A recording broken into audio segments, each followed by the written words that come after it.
हम IR spectroscopy को discuss कर रहे थे। लास्ट लेक्चर्स में हमने आईआर स्पेक्ट्रोस्कोपी की स्पेक्ट्रम इंटरप्रिटेशंस के बारे में डिस्कस किया। आज हम आईआर स्पेक्ट्रोस्कोपी में अल्कीन और अल्काइन का स्पेक्ट्रम डिस्कस करेंगे। स्टूडेंट्स, मैंने आपको बताया था कि जब भी आपने आईआर स्पेक्ट्रोस्कोपी पढ़नी है तो आपने चंद वैल्यूज को माइंड में रखना है बार बार। तो आप हम उसी से चलते हैं जिसको हम बेस वैल्यू बोलते हैं। आपने OH की बेस वैल्यू याद रखनी, क्या लिखी हुई है 3600, NH की 3400, CH की 3000 है। Similarly carbon nitrogen triple bond 2250 है, कार्बन कार्बन ट्रिपल बॉन्ड 2150 है, कार्बन ऑक्सीजन डबल बॉन्ड 1715 है और कार्बन कार्बन डबल बॉन्ड 1650 है, कार्बन ऑक्सीजन 1100 पे है। ये एक जनरल जनरल आपको लिए बॉक्सेस है। अब हम मूव करते हैं अल्कीन की तरफ। हम पहले डिस्कस कर चुके थे कि अल्कीन के अंदर क्या क्या होगा क्या नहीं होगा, वो हम सारा प्रीवियस वीडियोस में हम डिस्कस कर गए थे कि अल्कीन में sp3 हाइब्रिडाइजेशन होती है, उसमें जो CH स्ट्रेच होती है वो 2900 पे होती है, LSM 3000 होती है।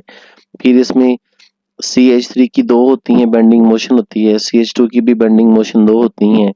CH2 की एक बेंडिंग मोशन थी 1450 पे, एक 720 पे थी। हमने फिर इसी तरह CH3 की भी दो बेंडिंग मोशन होती हैं। तो इसकी एक बेंडिंग मोशन 375 पे होती है, दूसरी 1460 पे होती है। 1460 की और जो उसमें साथ में 1465 वाली CH2 की बेंडिंग मोशन आपस में क्या कर जाती हैं, ओवरलैप कर जाती हैं। ये सारी चीजें हम ना डिस्कस कर चुके थे, जो हमने पहले नहीं डिस्कस किया था। ये सामने ही है ना, यानी CH2 की 1465 पे और 720 पे थी, CH3 की 1460 में और 1375 पे पीक आ रही थी। और मोस्टली क्या होता था, ये 1465 वाली और 1460 वाली पीक्स आपस में ओवरलैप कर जाती है। ये हमने ना लास्ट टाइम डिस्कस किया था। अब हम इसकी तरफ मूव नहीं करेंगे, अब हम आगे जाएंगे IR spectrum interpretation of alkenes. Alkyne में क्या होगा, आपने स्टूडेंट इसमें जो पॉइंट याद रखना है, मैं मोटे मोटे पॉइंट बताऊंगा जिनको आपने क्या करना है, याद रखना है। इसमें सबसे पहला पॉइंट क्या है, इसमें आपने ये देखना है, इसमें हाइब्रिडाइजेशन कौन सी होती है, अल्कीन में sp2 हाइब्रिडाइजेशन होती है। इसमें sp2 हाइब्रिडाइजेशन होती है। जब इसमें sp2 हाइब्रिडाइजेशन होगी तो आपने इसमें ये जो लिखा है carbon carbon double bond CH stretch, इसको आपने देखना है। कार्बन कार्बन डबल बॉन्ड और ये जो CH स्ट्रेच है, ये देखनी कहाँ पे होती है। कार्बन कार्बन डबल बॉन्ड के साथ जो हाइड्रोजन लगा हुआ ये स्ट्रेच होती है, ये sp2 CH स्ट्रेच होती है, ये ग्रेटर देन 3000 होती है और ये 3100 पर होती है। पहली पीक आपने याद रखनी है कि कहाँ पे ये होती है। यानी अल्कीन के केस में आपने CH stretch due to sp2 hybridisation 3100 पर या ग्रेटर देन 3000 याद रखनी है। सेकंड इसमें आ जाता है carbon carbon double bond CH। ये जो हमारे पास क्या होती है, बेंडिंग होती है। ये बेंडिंग रीजन 1000 से लेके 650 वाला। तो आपने इसमें 3 पॉइंट बेसिकली याद रखनी है। एक 3100 के करीब, एक 1000 से लेके 650 तक। साथ में क्या आ जाता है, carbon carbon double bond, very very important peaks 1650। तीन बातें हो गई, कार्बन कार्बन डबल बॉन्ड 1650। इसमें फिर याद रखें आप एक और पॉइंट को कि अल्कीन में अगर तो वही अल्कीन आईआर एक्टिव होगा जिसमें रिजल्टेंट डाइपोल मोमेंट होगी। अगर इसमें सिमेट्रिकली सब्स्टिट्यूटेड डबल बॉन्ड होंगे तो ये आईआर इनएक्टिव होगा क्योंकि इसमें डाइपोल मोमेंट में चेंज नहीं आएगा। अगर सिमेट्रिकली डाई सब्स्टिट्यूटेड है, मतलब जैसे ट्रांस है, मतलब कहते हैं ना कि हमारे पास ये दोनों एग्जांपल दी हुई है हमारे पास। सिमेट्रिकली सब्स्टिट्यूटेड अगर होंगे तो वो एब्जॉर्ब नहीं करेगा। अगर सिमेट्रिकली डाई सब्स्टिट्यूटेड है, वो इनमें फिर दो टाइप्स आ जाएंगी, एक आएगी ट्रांस, एक आ जाएगी सिस। जो ट्रांस होगी उसकी इंटेंसिटी बहुत कम होगी या ना होने के बराबर होगी।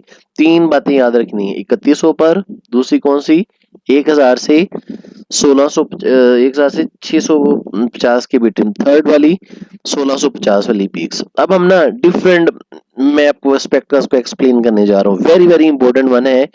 ये हमारे पास होता है vinyl group, CH2 double bond CH, ये होता है विनाइल ग्रुप।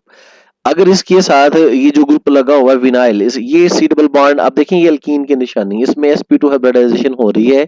जब इसमें sp2 हाइब्रिडाइजेशन हो जाएगी तो देन क्या होगा, जब इसमें sp2 हाइब्रिडाइजेशन हो जाएगी तो इसमें sp2 हाइब्रिडाइजेशन है, sp2 sp2 हाइब्रिडाइजेशन क्या होगा हमारे पास, अल्कीन में कौन सी हाइब्रिडाइजेशन होती है, sp2 हाइब्रिडाइजेशन होती है। sp2 हाइब्रिडाइजेशन की वजह से ये हमारे पास मतलब ना इसका फोर्स कांस्टेंट बढ़ जाता है। अब अल्कीन में हम चेक करते हैं, अल्कीन की निशानी इसमें क्या होगा, हमने सबसे पहले क्या नोट करनी है, 3100 के करीब पीक नोट करनी है। किस पर नोट करनी है, 3100 के करीब पीक नोट करनी है, वो C double bond C H stretch की वजह से थी, ये पीक नोट करनी 3100 पर। आप देखोगे ये होगी पीक 3100 के ऊपर। फिर दूसरी पीक इसमें क्या देखनी है, कार्बन कार्बन डबल बॉन्ड 1650 वाले रीजन में देखनी है, 1650 वाले रीजन में देखनी है। थर्ड इसमें क्या होती है हमारे पास, यहाँ पर आपने बेंडिंग मोशन में बड़ा ही इंपॉर्टेंट पॉइंट बताने लगा, जब भी विनाइल ग्रुप होगा CH2 डबल बॉन्ड CH होगा तो यहाँ पर आपको दो पीक्स नजर आनी चाहिए। दो पीक्स कहाँ पे होंगी हमारे पास, अगर विनाइल ग्रुप है, ये वाला कौन सा ग्रुप है, विनाइल ग्रुप है, CH2 double bond CH2 group, ये वाला CH2 डबल बॉन्ड ये ग्रुप है, ये यहाँ पर इसके साथ कोई ग्रुप लगा हुआ है, R लगा हुआ है, तो आपने दो पीक्स को देखना है, 910 और 990। 910 910 सेकंड पीक कौन सी देखनी है, 990 990, और ये हमारे पास दो तरह की पीक्स इसमें आ जाएंगी, 910 और 990। अगर हमारे पास कौन सा ग्रुप है, अगर हमारे पास विनाइल ग्रुप है, 910 पर और 990 पर दो पीक्स आनी चाहिए। कितनी पीक्स आएंगी, दो पीक्स, ये विनाइल लूप की निशानी होती है। अच्छा, ये जो 910 है इसका डबल कर लें, डबल करेंगे तो कहाँ पे आएगा, 910 का यहाँ पर आ रहा है ओवरटोन आ रहा है, ये क्या आ रहा है इसका, ओवरटोन आ रहा है, ये 1820 के ऊपर जा रहा है। यानी अगर हमारे पास विनाइल ग्रुप था, विनाइल ग्रुप में क्या होता है, आपने किन किन पीक्स को नोट करना है, आपने यहाँ पर सबसे पहले विनाइल ग्रुप के केस में आप सबसे पहले क्या देखोगे, विनाइल ग्रुप के केस में हम सबसे पहले नोट करेंगे, ये हमारे पास sp2ch स्ट्रेच को नोट करेंगे, ये कहाँ पे आ रहा था, 3100 पर आ रहा था। फिर उसके बाद हमने किसको देखना है, कार्बन कार्बन डबल बॉन्ड देखेंगे, ये कहाँ पे आ रहा था, 1650 के करीब। अगर विनाइल ग्रुप है साथ में तो फिर किसको देखेंगे, हम मूव कर जाएंगे 910 पे और 990 पे, 910 और दूसरी 990, 910 और 990 विनाइल ग्रुप की वजह से दो पीक्स आती हैं इसमें। और साथ में इसका ओवरटोन 910 का कहाँ पे आएगा, 1820 पर, ये विनाइल की, विनाइल के साथ ये जो आर ग्रुप लगा हुआ है ये मोनो सब्स्टिट्यूएंट है। अब इसी के लिहाज से, मोनो सब्स्टिट्यूएंट के लिहाज से वो बात कर रहा है, अगर तो हमारे पास अल्कीन कैसा था, मोनो सब्स्टिट्यूटेड अल्कीन था, तो ये पैटर्न है। अब अगर हमारे पास सीन, अब हम ना डिफरेंट टाइप्स को डिस्कस करते हैं। अगर तो हमारे पास मोनो सब्स्टिट्यूटेड अल्कीन है तो इसमें आपने क्या नोट करना है, ये पैराग्राफ को देखिएगा, यहाँ से आपने जरूर पढ़ना है, यहाँ से आपको इन्फॉर्मेशन मिल जाएगी कि क्या होगा। इसमें दो पीक्स है, 900, एक तो 910 है, दूसरी 990। अब अगर विनाइल के साथ ये जो लगा हुआ है CH2 डबल बॉन्ड CH के साथ R ग्रुप लगा हुआ है, अगर तो ये है इलेक्ट्रॉन डोनेटिंग, कैसा है, ये है इलेक्ट्रॉन डोनेटिंग है, तो अब ये क्या करेगा, ये 910 वाली पीक्स जो है उसकी इंटेंसिटी को, उसकी फ्रीक्वेंसी को कम कर देगा और 910 से वो 810 पे चले जाएगी। सेकेंड, यानी मैंने क्या बोला, अगर विनाइल के साथ जो इलेक्ट्रॉन डोनेटिंग ग्रुप्स आर लगा हुआ है, आर जो है वो इलेक्ट्रॉन डोनेटिंग है, तो इसकी 910 वाली पीक्स कहां पे चले जाएगी, 810 पे। अगर यहाँ पर ये जो ग्रुप्स है ड्यू टू रेजोनेंस इफेक्ट, अगर यहाँ पर इलेक्ट्रॉन विदड्रॉइंग ग्रुप्स है, कौन सा ग्रुप्स है, इलेक्ट्रॉन विदड्रॉइंग ग्रुप्स है, तो ये क्या करेगा, ये जो 910 वाली पीक्स है इसकी इंटेंसिटी को बढ़ा देगा और ये 910 से 960 पे चले जाएगी, इसकी फ्रीक्वेंसी मूव कर जाएगी। इलेक्ट्रॉन डोनेटिंग क्या करते हैं, 910 वाली को 900 वो किस पे ले जाता है, 910 वाली पीक को वो कम करके ले यहाँ पे ले जाता है, 810 पे ले जाता है। जबकि इलेक्ट्रॉन विदड्रॉइंग ग्रुप क्या करेगा, वो 910 वाली को किधर ले जाता है, 960 पे ले जाता है, due two electron withdrawing group होता है रेजोनेंस इफेक्ट की वजह से। अब हमारे पास दो हैं, अगर हमारे पास ये तो मोनो सब्स्टिट्यूएंट यानी CH2 डबल बॉन्ड CH के साथ R, अगर हमारे पास दो सब्स्टिट्यूएंट लगे होंगे, या तो सिस होगा या फिर क्या होगा, ट्रांस होगा। सिस एंड ट्रांस अगर होगा, can we distinguish between cis and trans by using IR spectroscopy? Yes. अब होगा क्या, अगर हमारे पास सिस होगा तो सिस के केस में हमारे पास स्ट्रॉन्ग बैंड आएगा 700 के करीब। किधर बैंड आएगा, सिस की जो बैंड बैंड होता है वो 700 के करीब आपको पीक नजर आएगी। अगर हमारे पास क्या है, ट्रांस है, ट्रांस की पीक कहां पे आएगी, 970 पर आएगी। लेकिन फर्क दोनों में क्या होगा, सिस की इंटेंसिटी क्या होगी, ज्यादा होगी, जबकि ट्रांस की इंटेंसिटी क्या होगी, कम होगी। अभी हम इसको देख लेते हैं। Can we distinguish between cis and trans isomer by using IR spectroscopy? Yes, we can distinguish between cis and trans isomer. अब हमारे पास देखिएगा, हमारे पास ये साइक्लोहेक्सीन का स्पेक्ट्रम है। किसका स्पेक्ट्रम है, साइक्लोहेक्सीन का स्पेक्ट्रम है। स्टूडेंट इसमें देखिएगा, आपने सबसे पहले sp2ch स्ट्रेच कहां पे आएगा, 3100 पर। फिर ये अल्कीन आ जाता है। अल्कीन की निशानी क्या होती है, यहाँ पर विनाइल ग्रुप तो है ही नहीं। अब हमारे पास यहाँ पर क्या क्या आ जाता है, कार्बन कार्बन डबल बॉन्ड कहाँ पे आ जाता है, कार्बन कार्बन डबल बॉन्ड जो आएगा वो 1650 के करीब आ जाएगा। यहाँ पर क्या होगा, कार्बन कार्बन डबल बॉन्ड कहाँ पे आ जाएगा, 1650 पे आ जाएगा। इसमें CH2 बेंडिंग में होंगी, बाकी सारी की सारी वो वैसी की वैसी इसमें इसके अंदर पीक्स होंगी। अगर हमारे पास एक और एग्जांपल लेते हैं, ये सिस टू पेंटीन है, सिस टू पेंटीन, इसमें सबसे पहले आप 3100 पर sp2ch स्ट्रेच को नोट करेंगे। दूसरा इसमें आप नोट करोगे कार्बन कार्बन डबल बॉन्ड 1650 पे। अब साथ में इसमें क्या है, हमारे पास आउट ऑफ प्लेन बेंडिंग है, मतलब एक और मोशन है हमारे पास। इसकी इंटेंसिटी चेक कीजिएगा, ये इंटेंसिटी क्या है, ज्यादा है। अब अगर हम ट्रांस पे आ जाएं, अच्छा फिर एक और चीज नोट कीजिएगा, यहाँ पर हमारे पास जो सिस है, सिस की ये वाली पीक चेक करें, ये वाली पीक इसकी हमारे पास सिस की ये जो पीक है, ये कार्बन कार्बन डबल बॉन्ड वाली, इसकी इंटेंसिटी इसकी लेंथ क्या है, थोड़ी सी ज्यादा है। जबकि ट्रांस में आके क्या हो जाता है, ट्रांस में आके इसकी इंटेंसिटी बहुत कम हो जाती है या पीक वीक हो जाती है। ट्रांस में आके क्या हो जाती है, पीक वीक हो जाती है ये वाली। अभी हमने इसके बारे में ये नहीं देखा है, ये सिस में इसकी इंटेंसिटी क्या थी, ज्यादा थी, जबकि ट्रांस में आके ये क्या हो जाती है, इसकी इंटेंसिटी कम हो जाती है। ये था हमारे पास मोनो सब्स्टिट्यूटेड। अगर सिस और ट्रांस होगा तो इसमें मैंने आपको ये भी बताया है, जो सिस होगा वो 700 के करीब देगा, सिस फॉर 7, ट्रांस 7 वाली पीक जो होगी वो स्ट्रॉन्ग होगी, जबकि 970 वाली पीक क्या होगी, ट्रांस की वजह से होगी, वीक होगी। अच्छा अगर 1 1 डाई सब्स्टिट्यूटेड डबल बॉन्ड हो, 1 1 जेमिनल, जेमिनल में क्या होता है, एक कार्बन के ऊपर दो alkyl group same at same time लगे लगे हुए होंगे, तो इसकी निशानी क्या होगी, आपको एक स्ट्रॉन्ग पीक मिलेगी 890 पर, जेम डाई अल्काइल सब्स्टिट्यूटेड अगर अल्कीन होगा।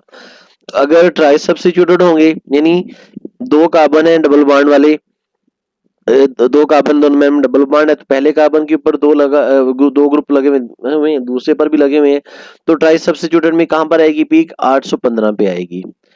अब अगर स्टूडेंट्स टेट्रा सब्स्टिट्यूटेड आ जाएगा, तो वो कहते हैं ये टेट्रा सब्स्टिट्यूटेड जो होगा हमारे पास, ये कोई भी पीक नहीं देता है इसमें, मतलब हमारे पास बेंडिंग वाले रीजन में टेट्रा सब्स्टिट्यूटेड जो है वो कोई इतनी सिग्निफिकेंट पीक नहीं देता, क्योंकि टेट्रा सब्स्टिट्यूटेड में क्या होगा, कार्बन कार्बन डबल बॉन्ड वाले यानी जो आपस में डबल बॉन्ड है, इसमें सारे के सारे ग्रुप्स क्या होंगे, वो हाइड्रोजन एटम्स इसमें नहीं होंगे, सारे के सारे यहाँ पर अल्काइल ग्रुप्स लगे हुए होंगे। इसमें जो कार्बन कार्बन डबल बॉन्ड है वो भी क्या होता है, वीक होता है। आपने ये सारा पैराग्राफ जरूर पढ़ना है, ये सारे पैराग्राफ को आपने अच्छी तरह से देखना है, पढ़ना है। यही पैराग्राफ आपके काम का है, ये वाला, एक ये वाला पैराग्राफ और दूसरा ये वाला पैराग्राफ, ये बेंडिंग मोशन का ना, मतलब इसमें से। अच्छा अब है ना, ऊपर मूव करते हैं, ये हमारे पास दोबारा से स्पेक्ट्रम आ रहा है। ये स्पेक्ट्रम का स्टूडेंट देखिएगा, जो अभी मैं आपको बताने लगा हूँ, अल्कीन भी डिस्कस करेंगे और अल्काइन भी करेंगे हम। अच्छा अब उसके बाद आ जाता है अल्काइन, आ जाता है अल्काइन के केस की निशानी क्या है, जो इसमें आपने 3300 पर कार्बन कार्बन में ट्रिपल बॉन्ड आता है, और ये टर्मिनल वाले ही करते हैं, नॉन टर्मिनल वाले IR एक्टिव नहीं होते। टर्मिनल वालों में ये carbon carbon triple bond, hydrogen, ये स्ट्रेचिंग आपने ये वाली नोट कर सकते हो, ये वाली। इसमें किस पर, 3300 पर देखना आपने। जबकि कार्बन कार्बन ट्रिपल बॉन्ड कहाँ पर होता है, मैंने अभी आपको बताया था ये 2150 पे होता है। कहाँ पे होता है ये वाला कार्बन कार्बन ट्रिपल बॉन्ड, ये हमारे पास 2150 के ऊपर होता है। फिर एक और चीज भी थी इसमें, हाँ, अगर कंजुगेशन आती जाएगी तो कंजुगेशन की वजह से बॉन्ड की नेचर चेंज होती जाएगी। अब अल्काइन ये जैसे ऑक्टाइन 1 ऑक्टाइन है, ये टर्मिनल है। टर्मिनल मीन लास्ट वाले दो कार्बन में ट्रिपल बॉन्ड होगा और उसके साथ एक हाइड्रोजन लगा होगा। इसमें जो मेन मोटी निशानी है 3100 पर पीक देखनी है, नंबर 1। फिर कार्बन कार्बन ट्रिपल बॉन्ड देखना है कहाँ पे, 2150 पे। ये दो मोटी निशानी है। अच्छा, फिर एक और चीज, अगर तो इसमें सिमेट्री है, क्या चीज है, सिमेट्री है। जैसे ये 4 ऑक्टाइन है, अगर तो इसमें सिमेट्री है तो सिमेट्री के लिए सब्स्टिट्यूटेड जो वो होते हैं मॉलिक्यूल्स, वो आईआर क्या होते हैं, इनएक्टिव होते हैं। आप इसमें देखो कोई भी कार्बन कार्बन ट्रिपल बॉन्ड की स्ट्रेच नहीं आ रही, और इसमें कोई भी हमारे पास carbon carbon triple bond C H की स्ट्रेचिंग नहीं आ रही। तो स्टूडेंट्स, कार्बन अल्कीन में क्या याद रखना है, sp2ch स्ट्रेच 3100 पर। कार्बन कार्बन डबल बॉन्ड कहाँ पे देखना है, हमारे पास 1650। अगर हमारे पास विनाइल ग्रुप आ जाएगा तो क्या निशानी होती है, दो पीक्स आती हैं, 910 पे और 990 पे।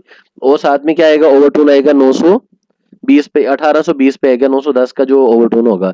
इसी तरह हमारे पास क्या होता है, अल्काइन की निशानी क्या होती है, कार्बन कार्बन ट्रिपल बॉन्ड होता है, और ये नॉन जो टर्मिनल होते हैं वही आईआर एक्टिव होते हैं। इसमें क्या होता है, इसमें कार्बन कार्बन ट्रिपल बॉन्ड उनकी एक पीक नोट करते होते हैं 2150 पे, जबकि carbon carbon triple bond C H touch note करते होते हैं वो 3300 के करीब बनी है। स्टूडेंट्स, अगर आपका कोई क्वेश्चन होगा तो आप मुझसे पूछ सकते हैं। आप इनको साथ साथ प्रिपेयर करते जाएं, और आपका इम्तिहान, अल्लाह आप सबको कामयाब करें, आमीन। अल्लाह।